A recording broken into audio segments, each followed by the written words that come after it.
Ang kapal ng pagmumukha mong anak. Yan ang sinabi ng isang toxic na Pinoy na nag-comment habang pinapanood niya ang welcome parade or heroes welcome ni Kaloy Yulo. Kasama niya yung mga Olympians na sumabak doon sa Paris Olympics 2024. So ayon sa toxic Pinay na ito, dapat daw isinama or tinawag ni Kaloy Yulo ang tatay niya o kaya kasama ng relatives niya na umakyat doon sa float para sabay-sabay daw silang pumarada habang nakatayo doon sa float. Pero eto ang totoo. Nakita naman talaga ni Kaloy ang kanyang papa at masaya siya at nag-flying kiss pa siya at nag-I love you. Mwah! Ayan. So, eto ulit yung slow motion. So, makikita nyo na kumaway siya sa kanyang daddy, nag-I love siya, at nag-flying kiss. Aminin natin, isa talaga sa mga toxic Filipino culture ang pagiging marites. So, kung makikita nyo dito, hindi talaga sila nakawalang tatlo. Si Carlos Yulo, ang kanyang mama, at ang kanyang girlfriend. And of course, me. Hindi na ako masusurprise kung sasabihin nyo ako na makapal sa comment section. Kaya unahin natin ang kanilang sinabi kay Carlos Yulo. Okay, so makikita nyo dito, sinabi talaga ng isang toxic commenter na ang kapal talaga ng pagmumukha ni Carlos Yulo sa kanyang tatay dahil hindi daw siya pinasakay habang pumaparada sila sa float. So, ang daming nag-react at parang nabaliktad si ate girl na super toxic yung comment niya. And then, ang pangalawa naman is yung girlfriend ni Kaloy Yulo na hindi matapos-tapos ang hate towards her, as in, ang kapal talaga ng fest. Ayan yung pagkakasabi kay Chloe. So, ang dami-dami pang sinabi, no? And syempre, rumesback talaga si Chloe dahil super intense talaga yung pagka-toxic ng pagkasabi sa kanya. And then, ang pang-third ay yung kanyang mother. So, sinabihan din na sira, tsaka makapal ang face, yung mother ni Carlos Yulo. So, lahat sila sinabihan ng makapal ang face. Kaya ang question, sino ba talaga ang totoong makapal ang face sa kanilang tatlo? Tapos yun pala, ako pala ang makapal. So hindi na ako magtataka kung maisasali ako sa katoksikan ng mga Pinoy sa comment section. Pagdating sa binigay na condo unit ni Carlos Yulo, eto na naman yung katoksikan ng mga Pinoy. So dito, sabi ng US, nice. Congrats on your new home para kay Carlos Yulo. Pero sa Pilipinas, ganito ang sasabihin ng mga inggiterong Pinoy.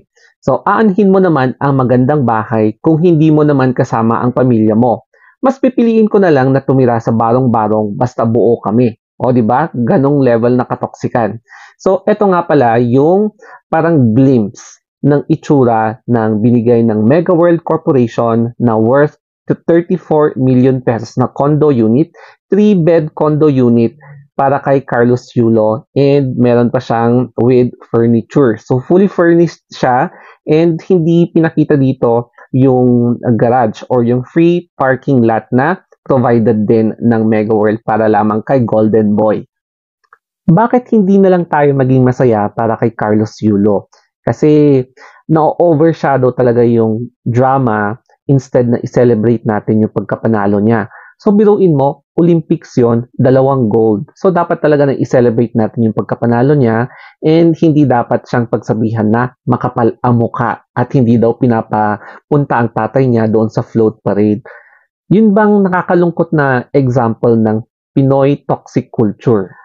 At ngayon, madadagdagan na naman ang mga inggitero kay Carlos Yulo. Kasi, as of this vlog, from Manila Bulletin, meron nang nalikom na 72 million pesos in cash na nag-pledge kay Kaloy Yulo. So as you can see dito, 72 million pesos in cash.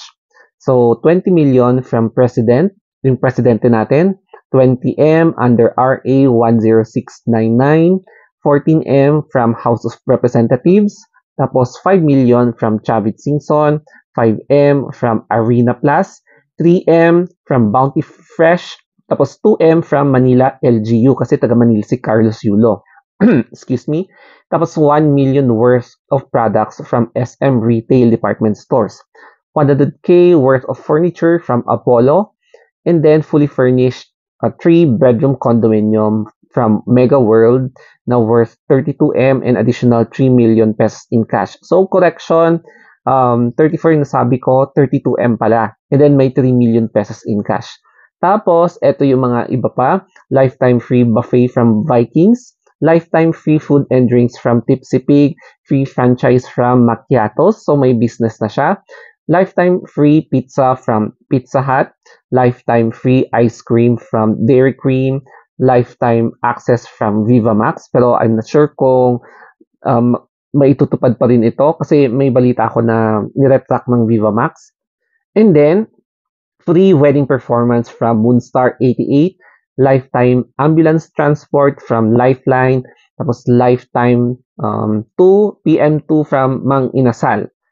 So, meron pang lifetime pares from Diwata Pares Overload, o di ba, pati si Diwata Pares. Lifetime unlimited free visa, house and lot from Batangas, from Century Properties, house and lot in Tagaytay. Wow. And then 150K mabuhay miles per year from Philippine Airlines, 28 free domestic and international flights from Cebu Pacific, 1 million business package from Ever Bilena, and Toyota Land Cruiser Prado from Toyota Philippines. O di ba, ang dami, and I am very sure madadagdagan pa ito. At eto na naman ang isa pang rason kung bakit marami ang maiinggit at maninira kay Carlos Yulo dahil binigyan siya ng Toyota ng isang Land Cruiser Prado. Ang ganda, di ba? Ito yung latest model ng Land Cruiser. So correct me if I'm wrong dito.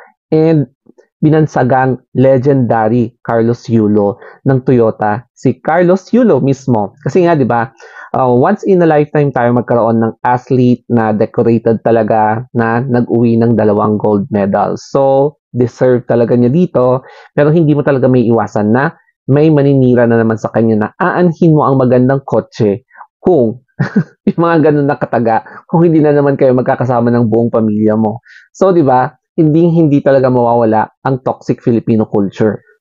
Nakakalungkot at syempre nakakahiya, especially sa mga OFWs natin na ito yung karaniwang experiences nila kapag meron silang mga katrabahong Pinoy sa ibang bansa o kaya meron silang mga Pinoy friends sa ibang bansa na hindi talaga may iwasan yung crab mentality. So biruin nyo itong picture na to, no? Imbis na i-congratulate si Kaloy, mas maganda na lang na magkaroon ako ng kubo kaysa sa malaking bahay. May mga ganyan na kataga. Di ba?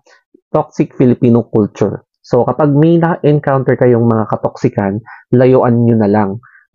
The vibe is siguro hindi healthy para sa'yo. And mas maganda talaga na i-dead mo na lang yung mga taong ganyan rather than joining them and absorbing their toxicity.